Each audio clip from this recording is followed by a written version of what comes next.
It's not much, just how I imagine families feel. You know, the ones who actually want each other around. The voice was barely a whisper, but it carried the weight of 26 years of loneliness. Sienna sat in her wheelchair at the community center's art class, clutching a piece of paper covered in crayon strokes, stick figures holding hands beneath a sun that seemed to radiate hope. Around her, laughter echoed, not the kind that warms you, but the kind that cuts. "Look at that," someone snickered. "She drew herself walking. How sad is that?" "Maybe if she used better colors, someone would actually want to hang it on their fridge," another voice added, triggering a ripple of cruel amusement. Sienna's hands trembled as she carefully folded the drawing. She'd learned long ago not to respond, not to show that words could still wound. The accident that took her parents when she was 7 had left her with limited mobility and a life sentence with her Uncle Howard's family. People who provided a roof and meals, but treated her presence like an inconvenience they hadn't chosen. They never attended her art classes, never asked about her day, never saw her as anything more than an obligation. What no one in that room knew was that across town, in a glass-walled office on the 42nd floor, 33-year-old Grayson Whitmore was having the worst day of his successful life. His tech company had just secured a $70 million contract, but his parents, seated across from him in tailored suits and cold expressions, were delivering an ultimatum. "The board needs to see stability, Grayson," his father said, voice clipped and businesslike. "Your philanthropic nonsense is affecting our image. Investors want profit, not charity cases." "Those charity cases are people, Dad," Grayson replied quietly, his jaw tight. "Human beings who deserve—" "Sentiment doesn't build empires," his mother interrupted, examining her manicured nails. "We didn't raise you to be soft. Either refocus on what matters, or we'll make sure the board questions your leadership." After they left, Grayson stood by the window, watching the city below, feeling more alone than he had in years. His parents had always measured worth in zeros on a balance sheet. He'd spent his entire life trying to prove that success and compassion weren't mutually exclusive, but their disapproval still carved into him like he was still the boy desperately seeking their approval. His assistant knocked softly. "Mr. Whitmore?" The community center coordinator called again. "They're hoping you'll visit the art program you funded. Maybe select a piece for the charity company's auction." Grayson almost declined. Then something made him say yes. The following Thursday, he arrived at Riverside Community Center unannounced, without cameras or press releases, the way he preferred to do everything his parents hated. The art teacher, a warm woman named Miss Delphine, guided him through the gallery of work created by individuals with disabilities. Each piece told a story, but one stopped him completely. It was Sienna's drawing, simple, childish even, but something in those crayon strokes communicated a longing so pure it made his chest ache. The stick figures weren't perfect, they were beautifully imperfect, real. He read the small card, "Family by Sienna Hartley, 26. "That one's special," Miss Delphine said softly. "Sienna rarely shares her work. The other participants sometimes don't understand her vision. They see simplicity. I see courage." "I'd like to meet her," Grayson said. "Is she here today?" He found Sienna in the corner sketching quietly while others clustered in groups. When Miss Delphine introduced them, Sienna barely looked up, expecting another polite stranger offering pity disguised as praise. "Your drawing, the family one, it's honest," Grayson said, pulling up a chair. "That's rare. Most people hide what they really feel." Sienna's eyes finally met his, searching for mockery and finding none. "It's just wishful thinking, I guess." "The best art usually is," he replied. "Would you mind if I bought it? Not for an auction, for myself." Sienna blinked in surprise. "Why would you want that?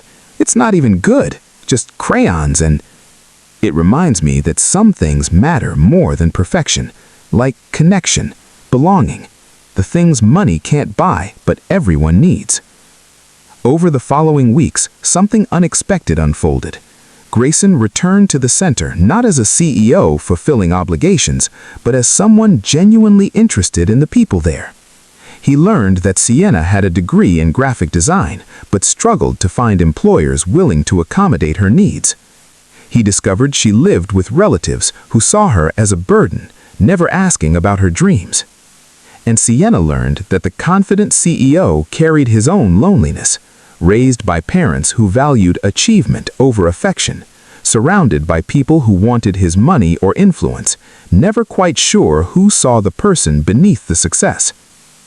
"You know what's strange?" Sienna said one afternoon, as they sat in the center's small garden. "People assume you have everything figured out because you're successful. They assume I have nothing figured out because I'm in a wheelchair. We're both invisible in different ways." Grayson nodded slowly. "I never thought about it like that, but you're right." What Grayson did next surprised even him. He had Sienna's drawing professionally framed, not hidden in his private office, but mounted in the entryway of Whitmore Industries headquarters, where every employee, client, and visitor would see it first thing. Beneath it, a small plaque read, "Family by Sienna Hartley," a reminder that what we build together matters more than what we build alone. The reaction was immediate and divided. Employees found it touching, a humanizing gesture from a CEO known for his kindness. Clients were intrigued by the story, but Grayson's parents were furious. "You've hung a child's crayon drawing in our company's lobby?" his mother hissed during an emergency meeting. "Are you trying to make us look ridiculous? This is a multi-million-dollar corporation, not a kindergarten." "It's staying," Grayson said, his voice calm but unshakable. "This company was built on innovation and humanity. That drawing represents both." His father's eyes went cold. "Then perhaps it's time we reconsider your position as—" "Go ahead," Grayson interrupted quietly. "Remove me, but I won't remove what matters to make you comfortable anymore. I've spent my entire life trying to earn your approval by your rules. I'm done." The silence that followed was profound. His parents left without another word, and Grayson realized something had broken, not his resolve, but the chains of seeking validation from people incapable of giving it. Meanwhile, Sienna's life was quietly transforming.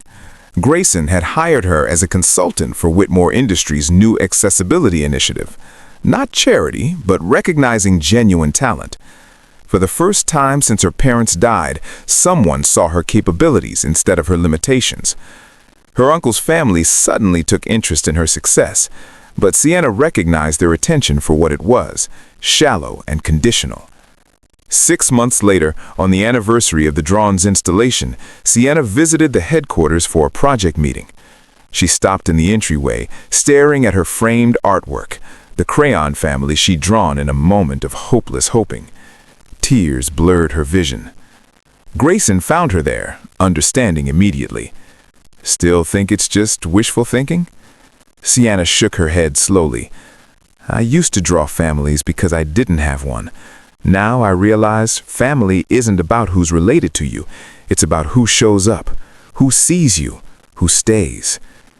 "Yeah," Grayson said softly, his own eyes bright. "It really is." He gestured to the drawing. "You know what I see every morning when I walk past this? I see someone who kept hoping even when hoping hurt. Someone who taught me that the simplest truths are usually the most important ones.